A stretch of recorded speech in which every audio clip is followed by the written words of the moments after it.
ओम श्री महामंगलमूर्तये नमः। ओम गजाननं भूतगणाधिसेवितं कपित्थजम्बूफलचारुभक्षणम् उमासुतं शोकविनाशकारकं नमामि विघ्नेश्वरपादपङ्कजम्। ॐ वंशी विभूषितकरानवनीञ्जलाभात् पीताम्बरादरुणबिम्बफलाधरोष्ठात् पूर्णेन्दुसुन्दरमुखादरविन्दनेत्रात् कृष्णात् परं किमपि तत्त्वमहं न जाने। ॐ अचिन्त्याव्यक्तरूपाय निर्गुणाय गुणात्मने समस्तजगदाधार मूर्ते ब्रह्मणे नमः।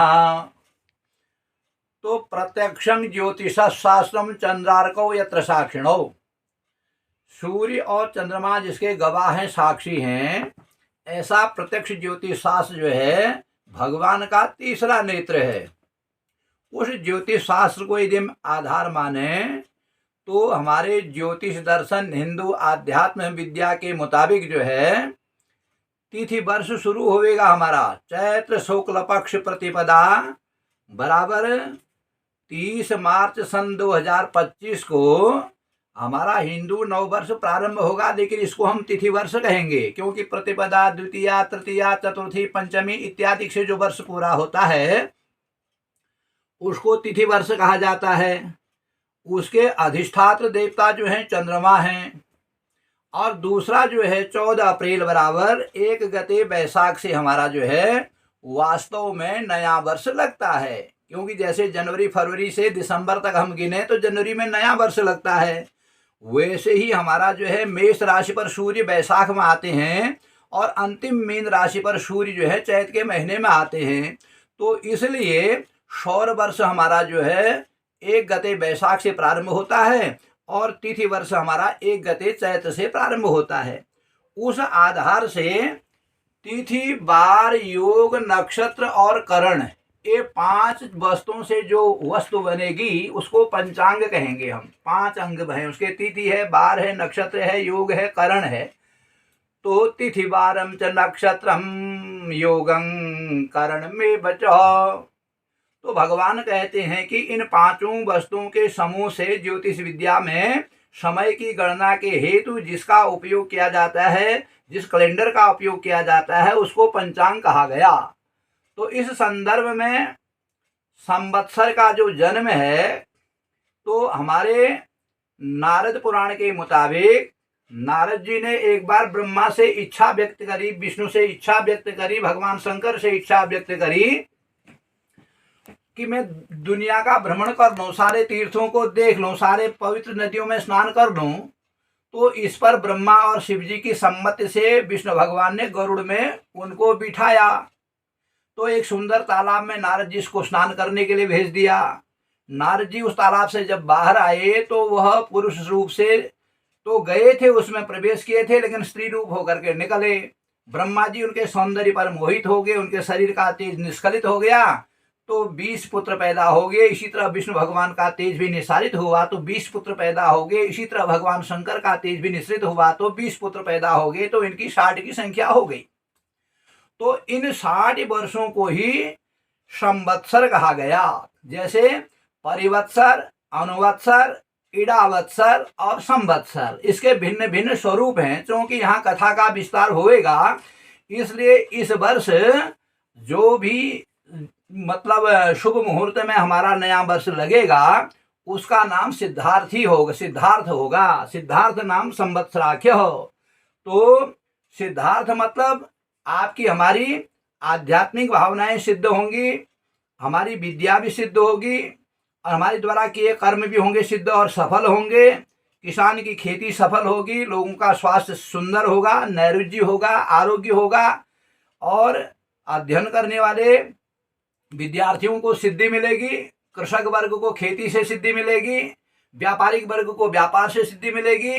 तो जो व्यक्ति जिन जिन क्षेत्रों में काम कर रहा हो तो उन सारे व्यक्तियों को अभीष्ट मन की कामना के मुताबिक अवश्यम में यत्र तत्र सर्वत्र सिद्धि ही सिद्धि मिलेगी।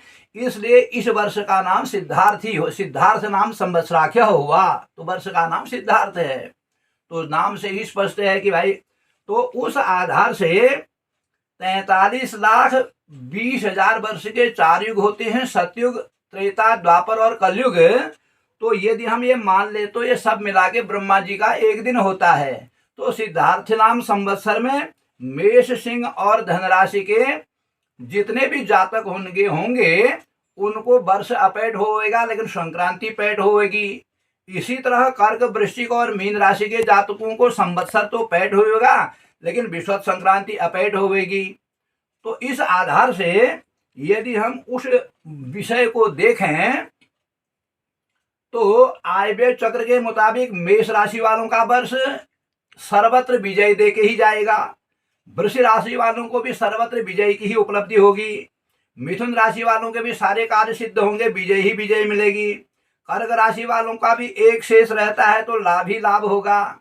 सिंह राशि में 5 शेष रहता है तो सिंह राशि का वर्ष जो है परिश्रम करके यथोचित फल मिलेगा। और कन्या राशि वालों का 7 शेष है तो वहां भी विजय ही है। इसी तरह तुला राशि में भी विजय ही है, 7 शेष रहता है। वृश्चिक राशि में विजय ही है। धन राशि वालों का 1 शेष है तो लाभ का वर्ष है। मकर और कुंभ राशि में 5 शेष रहता है तो वर्ष मध्यम फलदायक होगा। जितना आप मेहनत करते हैं उसके अनुरूप फल की उपलब्धि कम होगी। मीन राशि वालों को लाभ का वर्ष होगा। इसलिए प्रत्येक राशि के जातकों के लिए यह संवत्सर सब प्रकार से अनुकूल ही होगा। संतान से लाभ होगा, व्यापार में मन की इच्छा के मुताबिक लाभ की उपलब्धि होगी, कारोबार के क्षेत्र में उन्नति होगी। तो जिन जिन प्राणियों का जिन जिन वस्तुओं में जहां जहां जो काम होगा वहां सर्वत्र सिद्धार्थ नाम संवत्सर उनकी पूरी मनोकामनाओं को पूर्ण करेगा।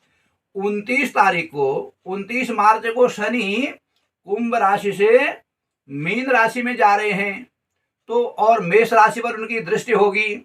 तो इसलिए मेष राशि वालों के विषय में शनि की जो दशा होगी उनके सारे कार्यों को सफल करने के लिए शनि की उन पर कृपा बनी रहेगी। वृष राशि वालों को राज प्रसाद मिलेगा, नौकरी से फायदा होगा, व्यापार धंधे से फायदा होगा। मिथुन राशि वालों को विद्या से अच्छा बल मिलेगा। कर्क राशि वालों को विदेश यात्रा का मौका मिलेगा। सिंह राशि वालों को अपने व्यवसाय में मन के मुताबिक लाभ मिलेगा।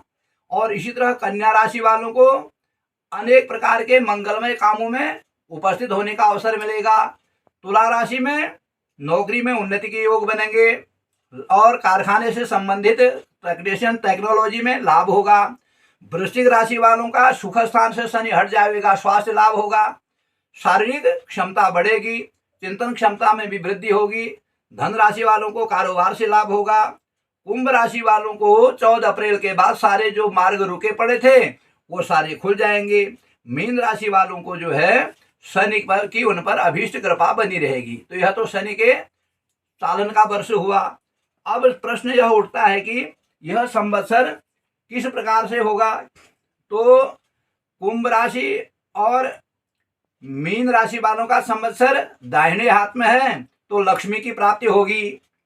तो कर्क राशि, सिंह राशि, कन्या राशि और तुला राशि वालों का संवत्सर माथे पे है तो सर्वत्र यश मिलेगा, सम्मान मिलेगा, राजप्रसाद मिलेगा, तरक्की होगी। और इसी तरह मिथुन और कर्क राशि वालों का संवत्सर मुंह पे होगा तो मंगलमय वाणी के द्वारा, मंगलमय कर्मों के द्वारा और इन सारे अभीष्ट की प्राप्ति को वह करवाएगा। इसी तरह मेष राशि, वृष राशि और मिथुन राशि का हृदय पे संवत्सर है तो जिस काम में हाथ डालेंगे वहां सर्वत्र सफलता ही मिलेगी। तो आधी तुला राशि और वृश्चिक राशि वालों का संवत्सर जो होगा बाएं पांव पे होगा। उनको भगवान हनुमान जी के निमित्त में हनुमान चालीसा का पाठ करना चाहिए, भगवान शंकर के ऊपर जलाभिषेक होना चाहिए, पार्थिवेश्वर पूजन होना चाहिए, पीपल पर जल सिंचन होना चाहिए, गायत्री मंत्र का जाप होना चाहिए। तो इन सारे तमाम सारे कृत्यों के द्वारा वह अपने अभीष्ट की प्राप्ति को कर सकते हैं। इसलिए इस वर्ष राष्ट्रपति पद तो सूर्य के पास है, प्रधानमंत्री भगवान सूर्य हैं और फसल मंत्री बुध हैं, धान्य मंत्री चंद्रमा हैं, जल मंत्री सूर्य हैं, रस मंत्री शुक्र हैं, धातु मंत्री बुध हैं, फल मंत्री शनि हैं, वित्त मंत्री मंगल हैं, रक्षा मंत्री शनि हैं। इस तरह से 10 विभागों में 7 विभाग अच्छे ग्रहों के पास हैं तो वर्षा समय पर होगी। फल और फूलों से वृक्ष लदे रहेंगे, प्रकृति जो है खुशनुमा माहौल से युक्त रहेगी, प्रकृति अपने आप में स्वच्छ रहेगी, पर्यावरण सुंदर रहेगा, नदियों का जलस्तर भी ठीक रहेगा, मनुष्यों में परस्पर मित्रता भी होगी, यज्ञ होंगे, हवन होंगे, दान होंगे, अनुष्ठान होंगे, सब लोगों के घर में शंख ध्वनि होगी, वेद ध्वनि होगी, और जय जयकार का जो स्वर है परमात्मा के निमित्त में मंगलमय ध्वनि की आवाज से उनका घर जो है गुंजायमान होगा। तो सारे लोग शरीर से लाभ करेंगे, स्वास्थ्य लाभ करेंगे, विद्या से लाभ करेंगे, ऐश्वर्य और धन से भी लाभ करेंगे। तो इस तरह से यह सिद्धार्थी नाम का संवत्सर हम आप और हम सब के लिए, अखिल विश्व के लिए और समस्त भारतवर्ष के लिए सुंदर अच्छे फूलों की वर्षा करने वाला होगा, आशीर्वाद देने वाला होगा, आरोग्य करने वाला होगा, संपत्ति और ऐश्वर्य की वृद्धि करने वाला होगा, सबके मन की कामना को पूर्ण करने वाला होगा, सबके बच्चों के भविष्य को संवारने वाला होगा, सबके घर की आदि व्याधि रोग शोक दुख दरिद्र को नष्ट कर देने वाला होगा, सबके हृदय आकाश में दीप्यमान भृगु ज्योति का दर्शन कराने वाला होगा। तो भगवान कृष्ण कन्हैया की हम और आप सब पर जो है असीम और अच्छी कृपा बनी रहे, इसी मंगलमयी कामना के साथ यह सिद्धार्थी नाम का संवत्सर हम और आप सबके लिए मंगलमय ही मंगलमय हो। ओम जय जय जय श्री राम।